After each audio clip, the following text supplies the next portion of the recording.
Hello and welcome back. This is the Clay Golem, this is Foundry VTT, and this is Curse of Strahd, where we are continuing to build out this adventure series. If you missed it, we have just released a new update to our Curse of Strahd pack, which is 0.2.4, and that includes all of the chapters up to Arc F, up to and including Arc F, the Lady Watchers list. And in this video, we're going to be looking at doing the Strazni siblings, or Strazni siblings. Now, this is one of the challenges of Curse of Strahd, is the fact that it's kind of all over the place. There's many different threads, and they can do things in different order and stuff.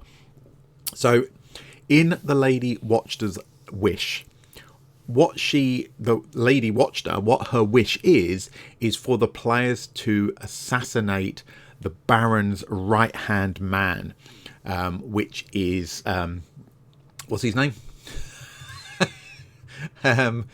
Isaac, or Izek. Izek Strazni. That's who you need to assassinate. Now, if you do that in the Lady Watcher's Wish chapter, this chapter here for the Strazni siblings is all about that same guy trying to kidnap. And it's like, oh, hang on a minute, this chapter comes after the chapter where you've been asked to assassinate him, and in theory you have assassinated him. So it can get a bit confusing, even if you can remember what the bloody names are, which I'm clearly struggling with today. So word of advice, and remember, we're building this based on the Dragna Carter's Strahd Reloaded version of it. Let me bring that over from the other window for you. This is the free one. This is a really important timeline here for you for this particular arc. So this lays out these different sections when the various different quests sort of become available, when they're active, significant events and stuff.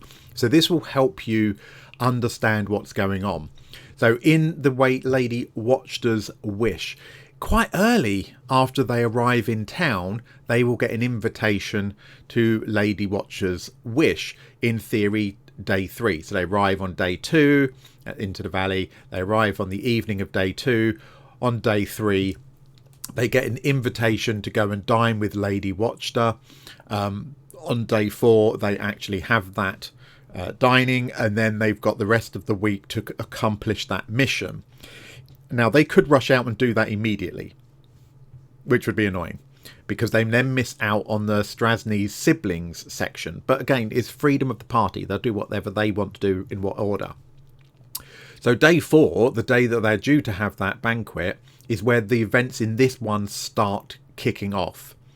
Now, for those, I don't want to give anything away. You shouldn't be watching this if you're a player anyway, or you're probably not. But the Strazni siblings, there's 2 of them. So we've had Irina following us around since the village of Barovia, who was the adopted daughter, etc., etc. And there's a few clues along the way to her actual heritage and her parents. Now, this blinking quite unpleasant right-hand henchman of the Baron is actually her brother. Although they're very estranged, and they don't realise each other are, they are siblings of each other, etc. So in this chapter, this G arc, is where he realises that Irina is it's the girl he's been dreaming of, and it's his long lost sister, etc. So he attempts to find her, and then he attempts to kidnap her. When he realises that she's, or rather in his psychosis, realises that she's not what he thought, he decides that she's an imposter and attempts to basically kill her on day 7. So what you might find is that, yes, they get an invitation to dinner. While they're at that dinner, talking about it, is where he comes and breaks into the Blue Water Inn and attempts to find her, can't find her.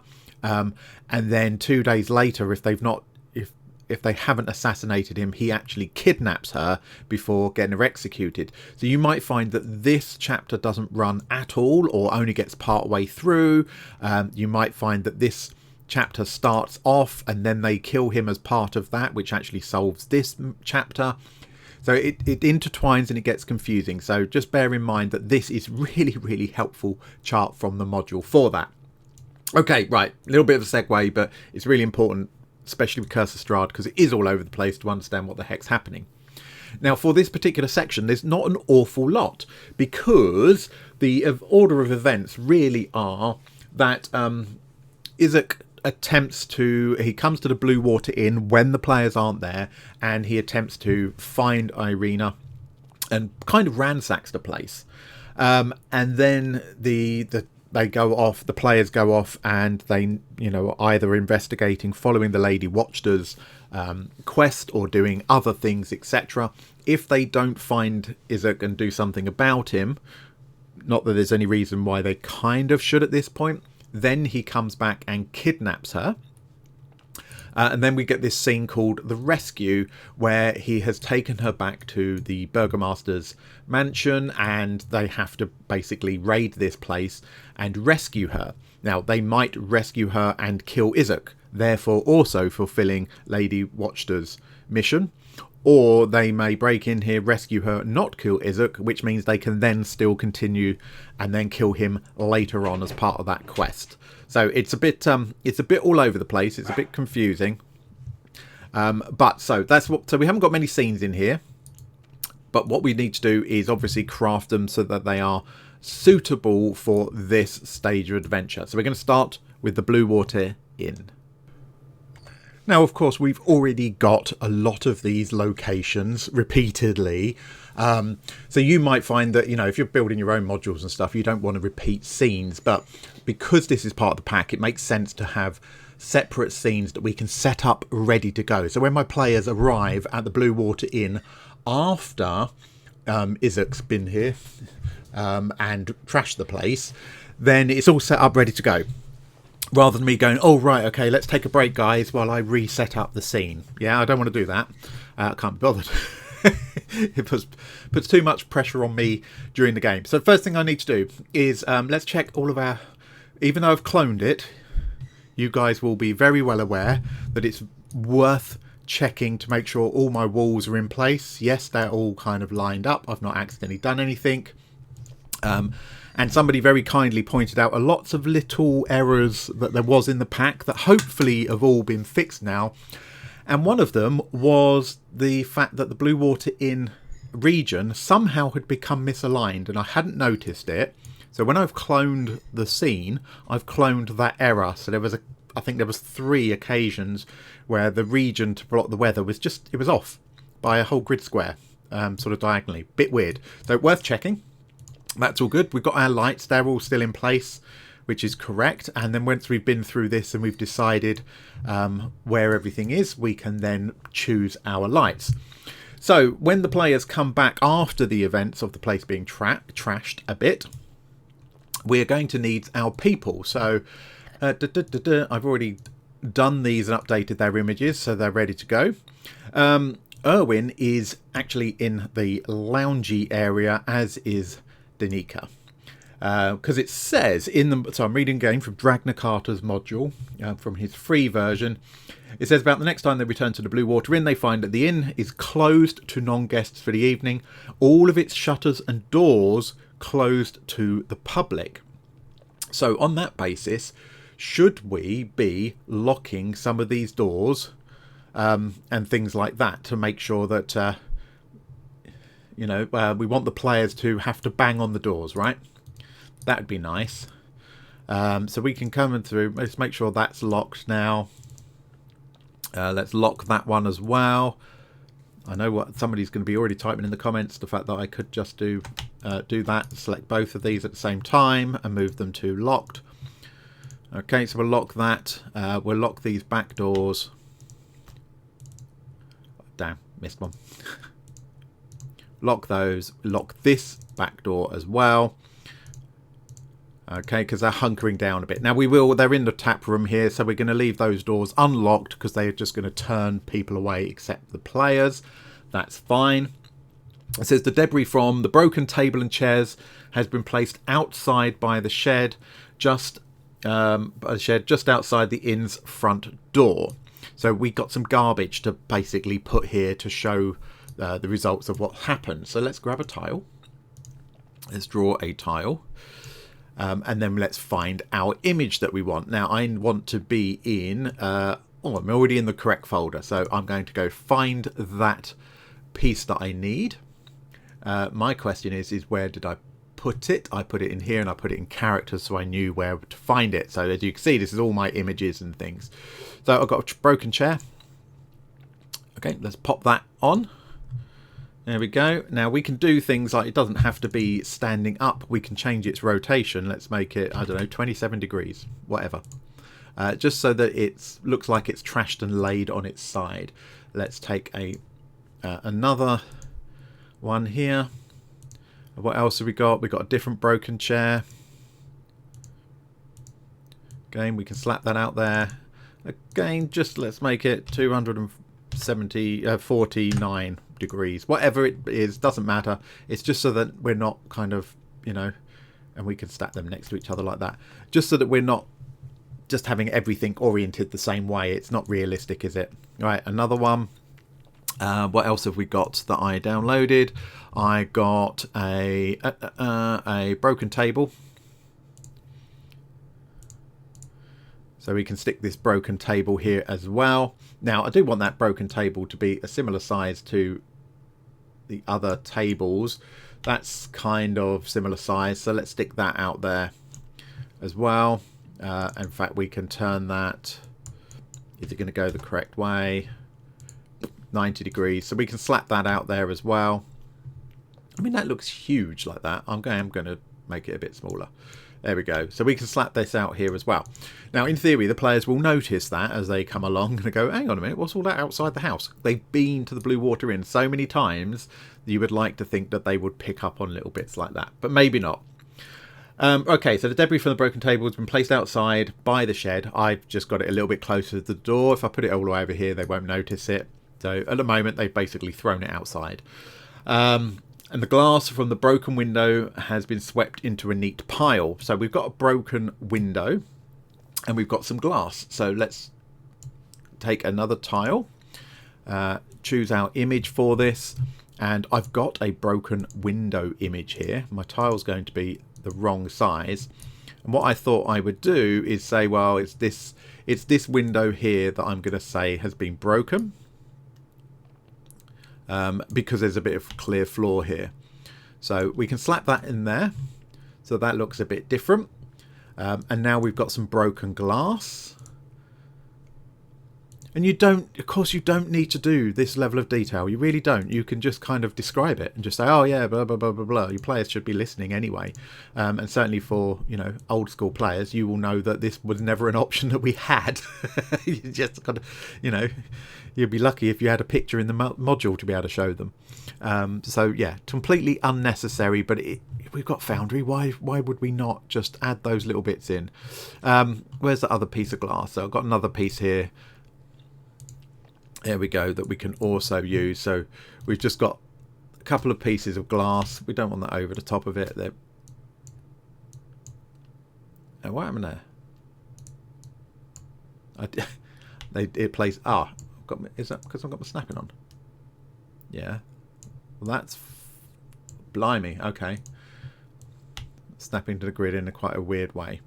Let's just put a couple like that next to it, and then we're going to take our Erwin. We're going to pop him there. He's sweeping that up at the moment. So this is what I mean. It's just preparing the scene so when the players walk in next, it kind of makes sense what's been going on. You know, they can talk about it, etc. All right, so it says he's holding a broom and a dustpan as he gathers splinters and shards from the taproom floor. He greets the players warily upon return. Blah, blah, blah, blah, blah, blah, blah. They talk about this. Now, while these two might be doing all the tidying up and everything, don't want to select both of them. They might be doing all the tidying up and everything. We do know that they've still got two children. So we ought to put Bray and Brom back in the house, just in case. Unlikely the players are going to come and find them, but if they do, we need to make sure that we've got that. It's just easier, isn't it, if their actors are all ready to go. And they have been keeping Irina hidden. Now, during the time when he breaks in and he's searching the whole place, this is a secret passage here, and Irina's kept in there. Where she will be when the players actually come back after Izaka's gone, not sure, but I'm going to put her there so she's on hand, ready to go. So she's hiding in that secret. So that's this secret door here that comes out the kitchen and goes up these stairs. That then leads out onto the balcony here through another secret door. So she's basically hidden in that secret passage.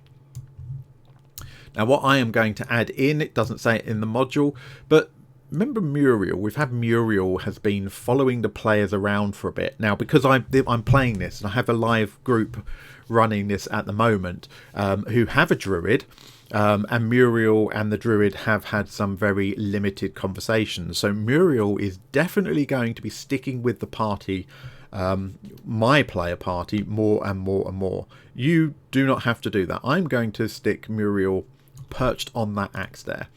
Now I know I've got the health bar on here. The players can't see the health bar. They might miss the fact that Muriel's even there. But I've started kind of dotting Muriel around in different scenes on a roof or something like that, because I want them to kind of like, she's always following us. She's always keeping an eye on us. What they don't know, of course, is that Muriel is a were-raven, not just a raven. And so are these guys. The players don't know that, and I'm not sure the players will ever learn about that, but it kind of makes sense. So Muriel is going to follow them around but will never go in the house. Right, so what else do we need here? This is kind of done because we already built the scene with all the walls and everything else before. This is pretty much it. This becomes a conversation piece. They do have a conversation with Irina. She was in the inn when Izak arrived. It says, oh, right, okay. It says the players... right. That does tell us where Irina is. She is in the kitchen being comforted. So let's... Why have you got token vision on, dear? Oh, it's because she's going to end up in combat with everybody else. So I've given her token vision specifically for that. So they're going to be in the kitchen being comforted, or she's going to be in the kitchen being comforted, etc. So it's all role play, and that's that scene done. That's really simple. Like I say, it's not difficult to set up if you want to do it on the fly, but because I wanted to put little extra images and things like that, that made sense. So that's what I chose to do. Okay, so next it's the scene is called The Streets of Vallaki. I've been using the town square for any of these just because it saves having so many different images and trying to find different maps and everything else, and this works perfectly well. So one day after his visit to the Blue Water Inn, Izak directs town guards to begin publishing posters requesting information regarding the location of a woman matching Irina's description. Each poster includes a sketch that roughly matches Irina's appearance and offers a reward of 5 gold pieces for information delivered to Izak Strazni at the Baron's mansion. So we don't need to do anything here.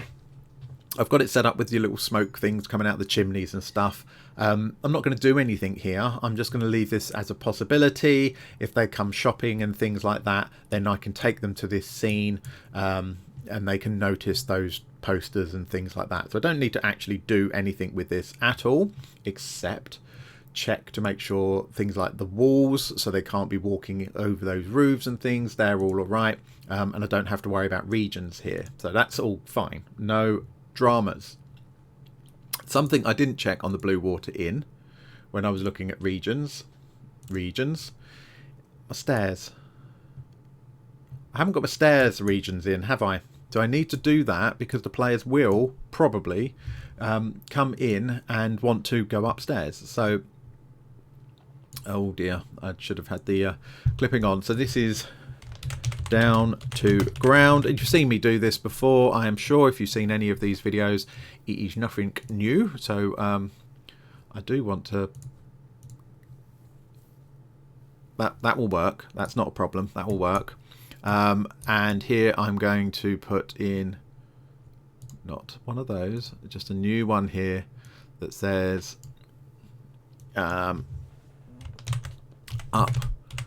to first floor. And if you're wondering why I'm putting up to first floor on the first floor and down to ground on that one, I explained it in another video. It's just when it teleports, it will tell them where they're going to. So if you're teleporting from downstairs, it will ask them if they want to teleport up to first floor, because that's the way that works. Open these both up. We want to go to our behaviors. Our behaviors for both of them are going to be teleport token.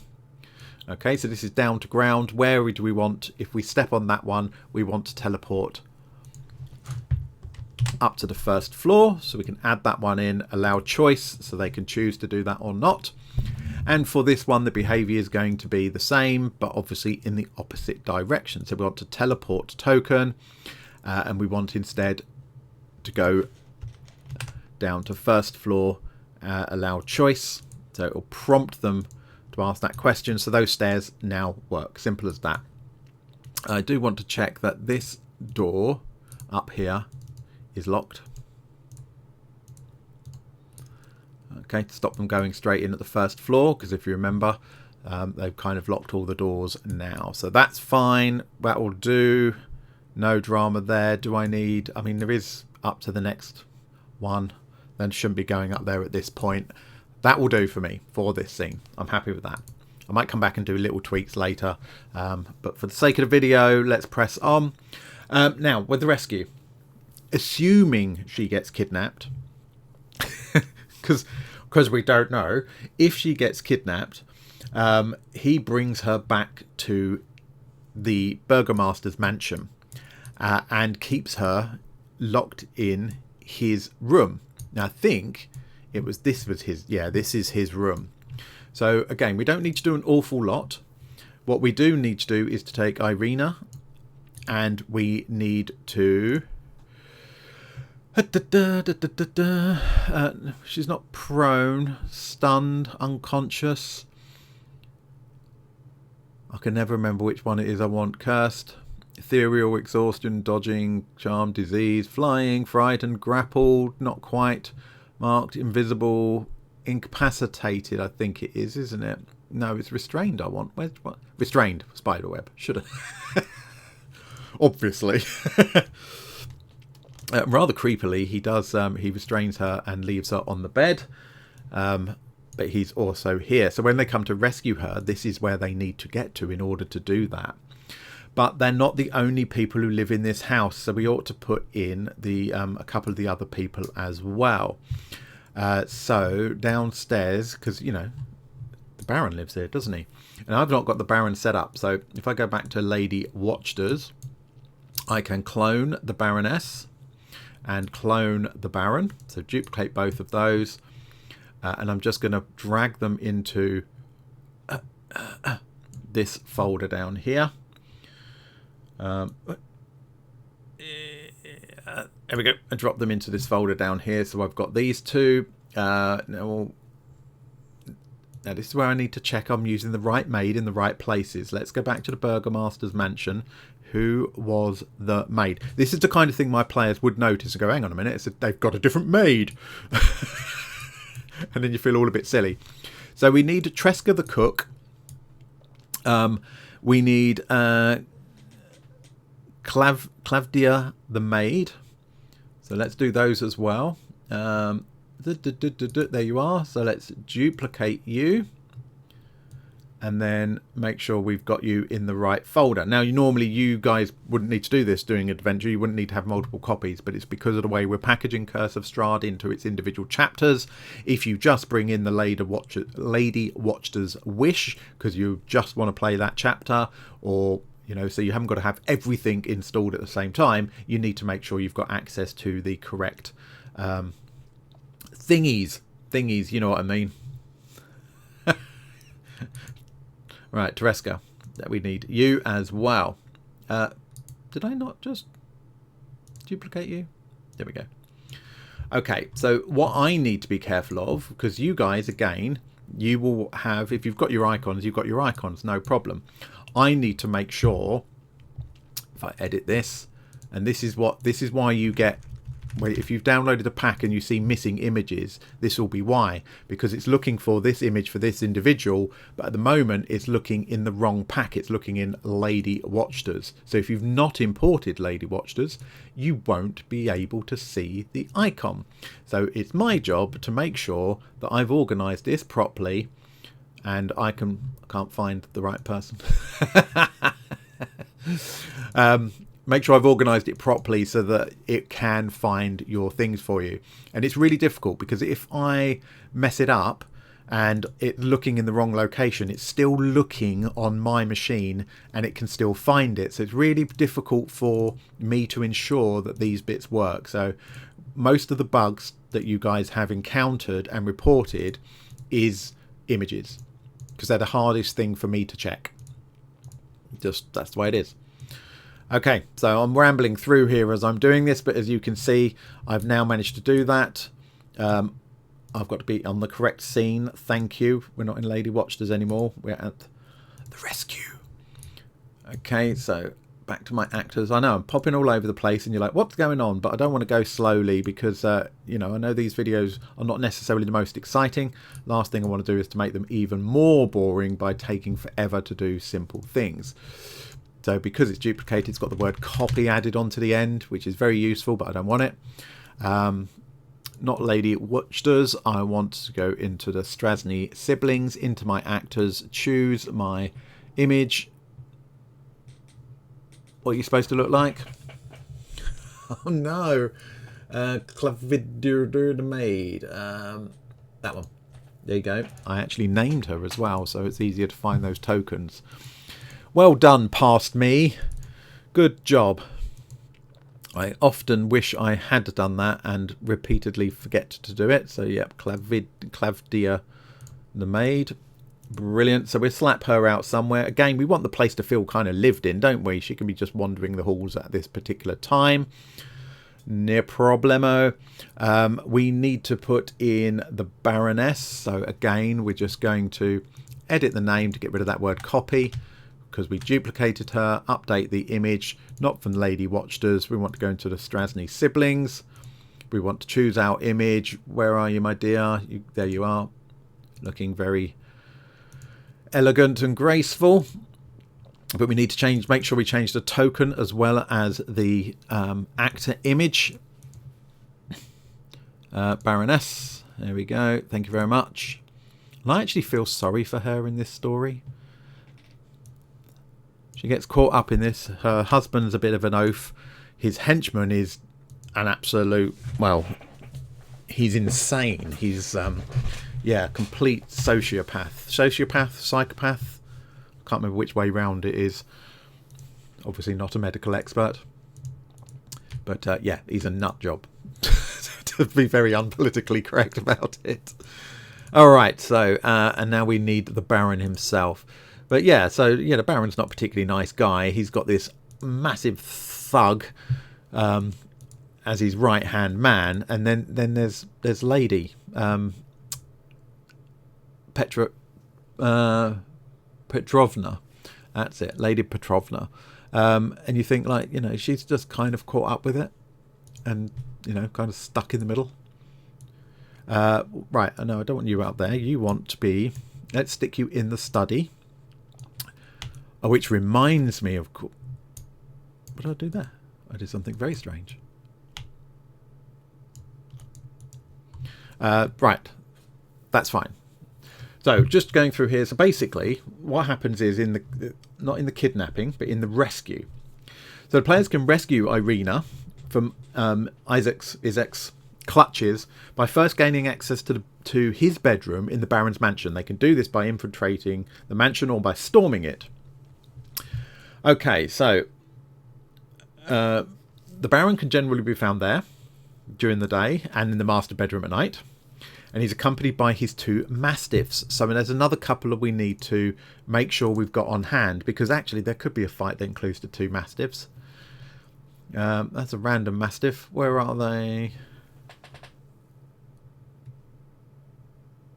Oh, we've not got them in here. They're in the missing Vistani, I know that. There we go. So we're going to duplicate. So same as we did before. We're going to duplicate Claw. Come here. And stick you down with the Baron. And we're going to duplicate Fang.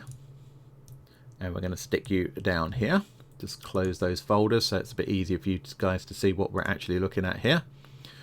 Alright, so again we've got the same thing where I just need to go in, I need to edit these names, and make sure we've got the images that work. So in here, actor images, choose that. I want our Mastiff picture, thank you very much.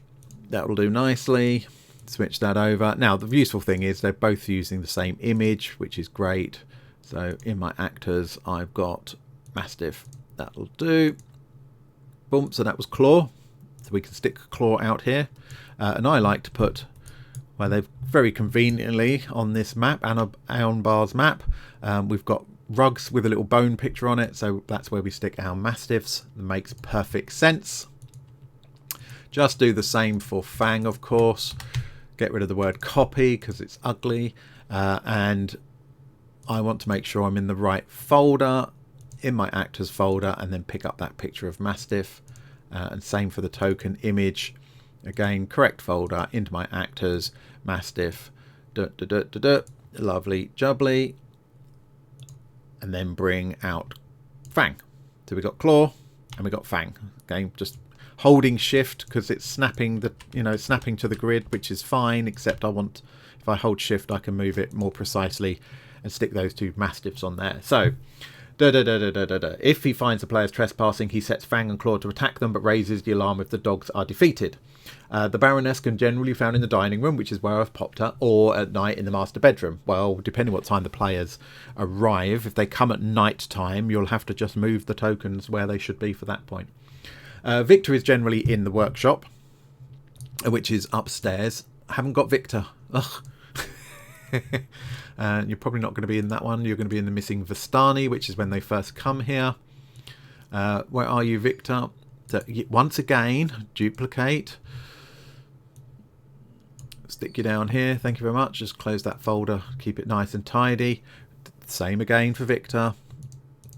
And again, if you're doing this for your own campaigns, you do not need to keep cloning these. You just have your one big folder and just drag out who you need. It's only because the way we're packaging these that this makes sense to do it this way. Right, we've got Victor. Thank you very much.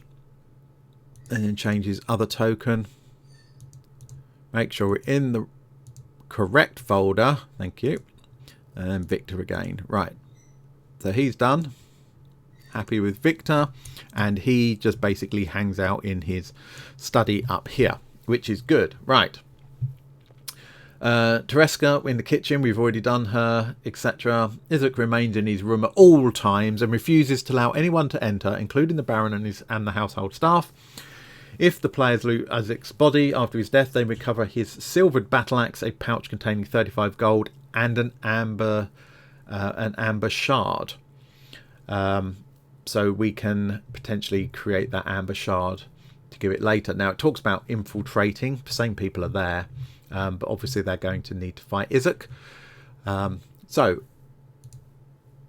are we happy with walls and things? I think we are, because again we've cloned this one. That's all fine.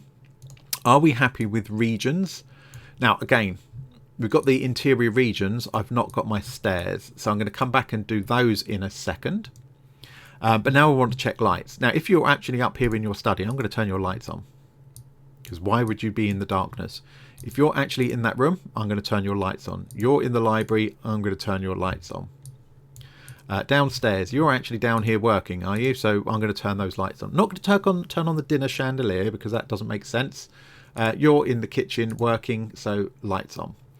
Okay, because that makes sense. Even if it's daytime, the amount of, it's Bavaria. There's not exactly bright sunshine. Well, there isn't bright sunshine anywhere at all. It's always a little bit dark and overcast and drab, even on the nicest of days. So we will have some lights on indoors for anybody who's trying to work. Yes, glad I'm not paying their fuel bills. Okay, so happy with the lights. What I didn't do, popping back to the Blue Water Inn, is I didn't look at the lights here that make sense. So if you guys are in the kitchen, we've got no lights on in the kitchen, have we? Why are there no lights in the kitchen? Okay, so I'm going to clone this light. I'm going to stick it here by the fireplace. I'm going to turn it on. And I'm just going to go to the animation. I'm going to leave that as torch, but I'm going to put up the animation speed a bit. So we've got a fireplace, so at least there's some light in this room, which is a bit weird. There isn't actually a lamp. Nope. Fireplace only. Okay. But it's these little details that do make a difference. They really do make a difference when players come in here. If we've got these two upstairs, let's put the light on in their bedroom, yeah? Otherwise, remember the player's scene is going to look darker than this because we've generally got it darker indoors. So if they're walking around going, why is it dark in here? All these people sitting down having dinner in the dark, it looks weird. So yeah, just watch that. Don't need to worry about this outside. Yes, we've got lights. If they come here at night time, we can absolutely turn those lights on. In fact, if I was really smart, yeah, don't mind resetting the fog of war. If I make it night time, was I really smart and set these lights up to come up on automatically? I didn't. Why did I not do that? So in case you're wondering, what I mean by that is if we open this light here, can you see we've got, where is it? Darkness activation range down near the bottom. So this, well, you can specify a range that if it gets to that darkness, they will come on. So if I say 0.6 for this light, have I done it the wrong direction?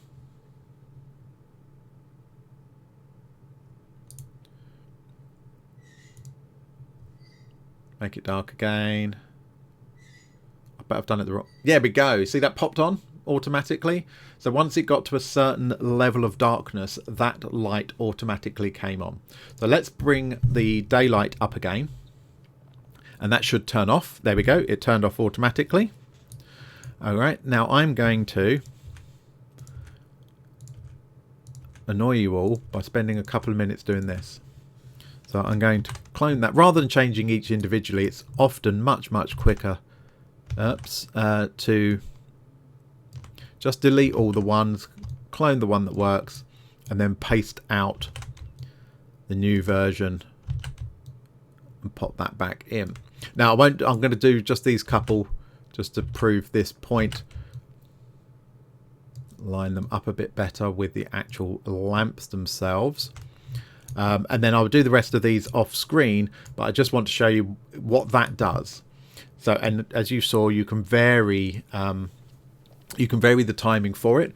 But if I'm on lights, while it's daytime or light, you can see these are active, but they're not actually emitting light. Transition to darkness, and as it gets darker, if the players turn up at night time, I can click that button.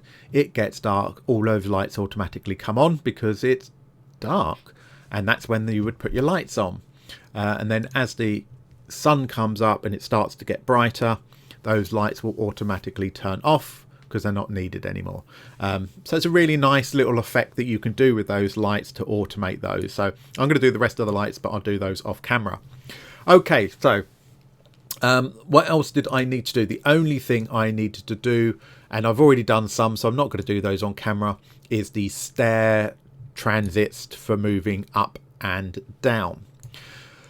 So that's it. This whole arc, we've just done this in one video, apart from those couple of little bits that I'm going to do. Now, for those of you wondering how we package this stuff, assuming I've got everything right, is if I open my Curse of Strahd pack here, you can see each of those chapters, and if you're one of the people who's downloaded it and had a little play with it, you'll be very familiar with that.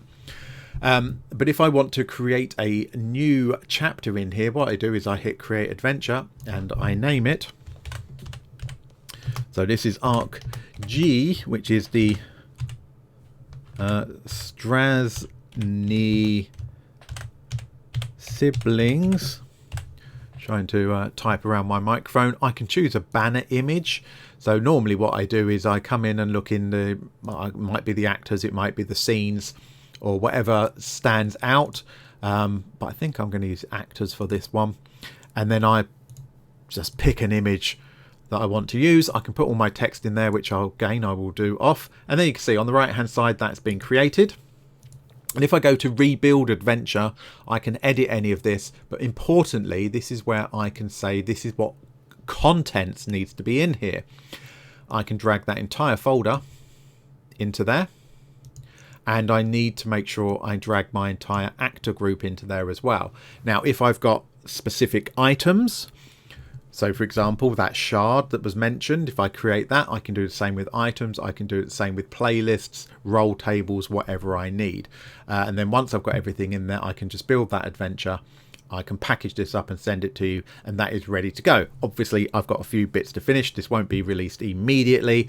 But to be perfectly honest, doing all the release part takes as long as it did to do this entire chapter. So I suspect we won't do another package release quite yet until we've perhaps done the next 2 arcs, which finishes off the whole of Act 2, which will be quite nice. But anyway, if you made it this far, thank you very much for watching, and congratulations on your endurance for watching quite a long video. Really do appreciate it. Likes, comments, all of that good stuff. Remember that if you wanted to join as a member of the channel, you can. There is a link in the description. If you wanted to very kindly donate or anything like that, people do ask occasionally, there is a link to my Ko-fi coffee in the description as well. Completely unnecessary, but obviously I'm not going to say no. Thank you very much for watching. I am the Clay Golem, and I will see you in the next one.